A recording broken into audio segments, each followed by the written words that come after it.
Водача на движение България без цензура Николай Бареков внесе 2 сигнала срещу бившия премиер Бойко Борисов в парламентарната комисия за борба с корупцията и конфликт на интереси, оглавявана от лидера на Атака Волен Сидеров. Единият сигнал е свързан с участието на Борисов в офшорна фирма, която не е закрита и извършва дейност, а втория е за конфликт на интереси, защото председателя на ГЕРБ е бил съдружник в фирма, докато е бил главен секретар на МВР и кмет на София.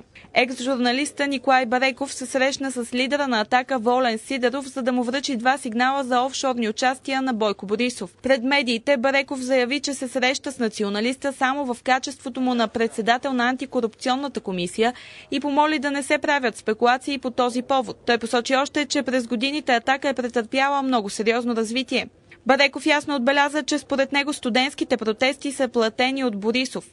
Виждате, че навън се води война, платена с парите на една мутра и основател на групировката СИК, заяви председателя на България без цензура. Относно сигналите, които ще бъдат разгледани в комисията на Сидеров, стана ясно, че единият е свързан с участието на Бойко Борисов в офшорна фирма, което вече е известно, но новия момент е, че тази фирма не е прекратена, не е закрита, продължава да съществува и да извършва дейност. Във втория сигнал става въпрос за конфликт на интереси, защото Борисов е бил съдружник във фирмата G&B по времето, когато е бил главен секретар на МВР и кмет на София.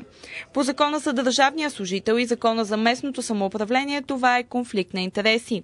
Дами и господа журналисти, днешната ни пресконференция е по повод 2 сигнала, които постъпват при мен. Те са внесени от гражданско сдружение България без цензура. Подписани са от Николай Бареков и се отнасят до лицето Бойко Методиев Борисов.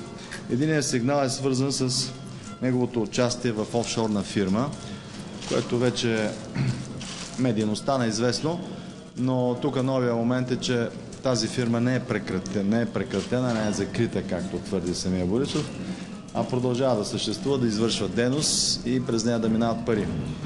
Накратко само ги казвам, господин Бареков е тук, неговата сътрудничка също могат да детайли да обяснят.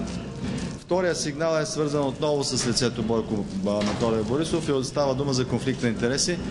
Той е бил съдружник във фирма по времето, когато е бил главен секретар на МВР и кмет. По закона за държавния служител и закона за местно самоуправление това е конфликт на интереси, така че тези 2 сигнала ще бъдат разгледани в Комисията за борба с корупция и конфликт на интереси. И тук има вече една декларация, която вие ще представите сами сигурно. Това в общи линии е повода за нашата среща. Използваме случая да обявим за заседанието на комисията, което ще бъде утре. Ние сме дали дневния ред на медиите. Там предвиждаме и с други сигнали, които визират депутати, народни представители от ГЕРБ, Десислава Атанасова, Ирена Узунова, също конфликт на интереси. Също както американската държава осъди Ал Капоне и той лежа до живота в затвора не за наркотици и алкохол, а за неплащане на данъци, според мен българският Ал Капоне, в случая Бойко Борисов, ако господин Сидеров, разбира се, прецени, че това е така и сезира прокуратурата с тези сигнали и НАП, с единия ние сме ги сезирали, но с втория, който също е много сериозен, още не сме, разчитаме комисията да го направи, господин Борисов може да бъде осъден за конфликт на интереси. Той е бил главен секретар в продължение на 4 години и половина, тогава когато мутрите си имаха МВР, след това е бил 1 година и кмет на София, тогава когато мутрите си имаха и кмет, и чак след това е закрил фирмата, в която има 50% участие. От сега очаквам неговия отговор какъв ще бъде. Той не знае, той не е чувал. Ще си измия ръцете с Цветелина Бориславова и тук искам да кажа, че не приемам неговото обяснение, че от 5 години не бил чувал своята половинка. Госпожа или госпожица Бориславова е човека, който държи парите, тя е ковчежника на господин Борисов и надали някой няма да си чуе ковчежника един път за 5 години. Тя е човека, който знае всички схеми. Напомням, 1994 година, когато офшорката, има ембарго на бивша република Югославия. Изнасят се цистерни с бензин, петрол и каквото искате за Югославия, се нарушават международни закони и стандарти. Там са покойните Вис, брати Илиеви, там е Поли Пантев, там е Иво Карамански, там е и, според мен, там е и ядрото на групата СИК. към което аз задължително причислявам господин Борисов, предвид неговата свързаност. Две послания. Искам този човек и молим този човек да напусне незабавно българския парламент и партията си, и политиката, така както го направи неговия политически двойник в ДПС Христо Бисеров. Между Борисов и Бисеров разликата е само в това, че когато Бисеров е бил главен секретар на СДС, Бойко Борисов е въртял бухалката като рекетьор. Също важи и за Цветан Цветанов.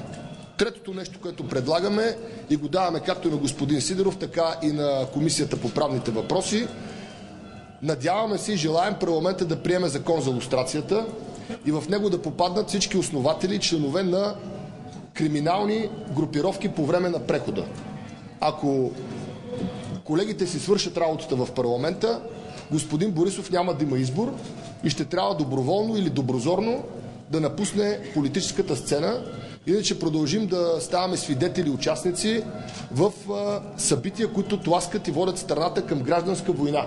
Сидеров отбеляза, че двата сигнала ще бъдат разгледани на закрито заседание на комисията още този четвъртък, защото така изисква закона. Ще бъдат разгледани и сигнали за конфликт на интереси, свързани с депутата от ГЕРБ Десислава Атанасова.